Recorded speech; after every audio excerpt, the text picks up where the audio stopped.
প্রিয় বন্ধুরা, শুভেচ্ছা নেবেন। বিএনপি জামাতের পলিসি অনুসরণ করতে গিয়ে চরম একটা ধরাশায়ী অবস্থার ভিতর পড়লেন। জামাত আরো 2 থেকে 3 মাস আগে থেকেই তাদের প্রার্থীর নাম ঘোষণা করেছে। এটা দেখা দেখি বিএনপিও তাদের প্রার্থীর নাম ঘোষণা করলো নির্বাচনের 4 মাস আগে, যেটা বরাবর হয় না আর কি। বিএনপি সাধারণত টাকা দাখিলের সর্বশেষ দিন তাদের প্রার্থীর নামের তালিকা ঘোষণা করেন। এবার তার উল্টো কাজ করতে গিয়ে চরম বিপাকে পড়েছে।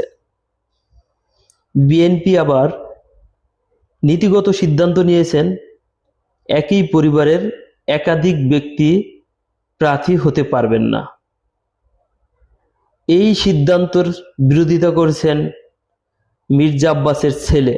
তিনি বলেছেন, এই সিদ্ধান্তর কারণে যদি আমার মা মনোনয়ন না পায় তাহলে জিয়া পরিবারের খালেদা জিয়া 3টি আসন এবং তারেক রহমান 1টি, মোট 4টি আসনে কিভাবে নির্বাচন করে?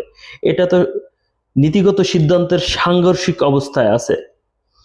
তাই বোঝাই যাচ্ছে বিএনপি কতটা বিপাকে পড়ছে এবং বিভিন্ন জায়গায় মনোনয়নকে কেন্দ্র করে মারপিট, খুনোখুনি, রাস্তা অবরোধ হচ্ছে। এটা যদি টাকা দাখিলের কয়েকটা দিন আগে নাম ঘোষণা করা হতো তাহলে বিদ্রোহী প্রার্থীরা মারামারি করবে নাকি টাকা দাখিল করবে, একটা দেদুল্যমান অবস্থায় থাকতো এবং মারামারিটা কম হতো। ধন্যবাদ, সবাই ভালো থাকবেন। আল্লাহ হাফেজ।